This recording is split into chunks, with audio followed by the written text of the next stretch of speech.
আল্লাহর বেঁধে দেওয়া নির্ধারিত সময়ের বাইরে কিন্তু কেউ এই দুনিয়াতে থাকতে পারবেন না।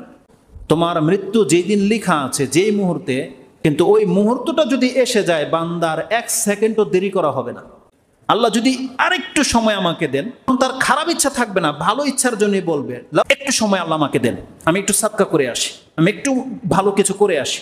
আমাদেরকে যে সময়টা দেওয়া হয়েছে এটা কিন্তু নির্ধারিত। কেউ আল্লাহর বেঁধে দেওয়া নির্ধারিত সময়ের বাইরে কিন্তু কেউ এই দুনিয়াতে থাকতে পারবেন না।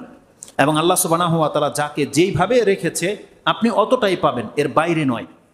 আল্লাহ সুবহানাহু ওয়া তাআলা কোরআনে কথাগুলোকে এইভাবে বলেছে, যেমন একটা আয়াত রয়েছে আপনি পাবেন, সেটা সূরা আরাফ 7 নম্বর সূরার 34 নম্বর আয়াতে আল্লাহ সুবহানাহু ওয়া তাআলা বলছেন, ওয়ালিকুল্লি উম্মাতিন আজাল, সময় বেঁধে দেওয়া হয়েছে। ওয়ালিকুল্লি উম্মাতিন আজাল ফাইজা জাআ আজালুহুম লা ইস্তাখিরুনা সাআতান ওয়ালা ইস্তাকদিমুন। আল্লাহ বলছেন, বান্দা তুমি আল্লাহর ফয়সালাটাকে এইভাবে গ্রহণ করো। তোমার মৃত্যু যেই দিন লেখা আছে, যেই মুহূর্তে, আল্লাহ তার আগেও তোমার কাছে ফেরেশতা পাঠাবে না, কিন্তু ওই মুহূর্তটা যদি এসে যায়, বান্দার 1 সেকেন্ডও দেরি করা হবে না। এটা হয়ে যাবে আকস্মিক, চট করে ফেরেশতা চলে আসবে, মালাকুল মউত হঠাৎ করে আসবে, বাগতা হঠাৎ করে চলে আসবে আযাব আপনার প্রতি, হঠাৎ করে আপনি মালাকুল মউত আপনার সামনে উপস্থিত পাবেন।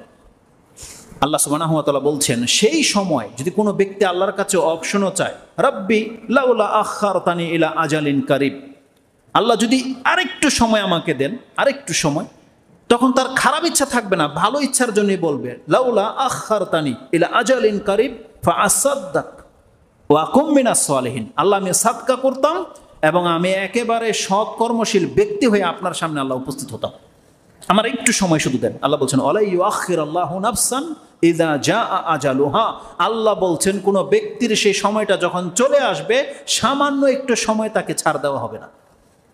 এই কথাটিকে আল্লাহ সুবহানাহু ওয়া তাআলা সূরা মুনাফিকুনের মধ্যে উল্লেখ করেছে, যেটা আপনি 10 এবং 11 নম্বর আয়াতে পেয়ে যাবেন। এটা মুনাফিকুন 63 নম্বর সূরার 10 এবং 11 নম্বর আয়াত। আল্লাহ বলছেন, সেই দিন প্রত্যেকটা ব্যক্তি মালাকুল মউত দেখে ফেললে সে আল্লাহর কাছে এই কথাটা বলবে, রাব্বি লাউলা আখারতানি ইলা আজালিন কারিব, একটু সময় আল্লাহ আমাকে দেন, আমি একটু সাদকা করে আসি, আমি একটু ভালো কিছু করে আসি। তা আল্লাহ সুবহানাহু ওয়া তাআলা কি রেখেছে বলছেন, প্রত্যেকটা ব্যক্তির একটা নির্দিষ্ট সময় আমি বেঁধে দিয়েছি বান্দা, এটা প্রত্যেকের আসবে, কিন্তু যখন চলে আসবে কোনো ব্যক্তিকে কিন্তু ছাড় দেওয়া হবে না। তখন আপনি তওবা করতে চাইলেও কাজ হবে না।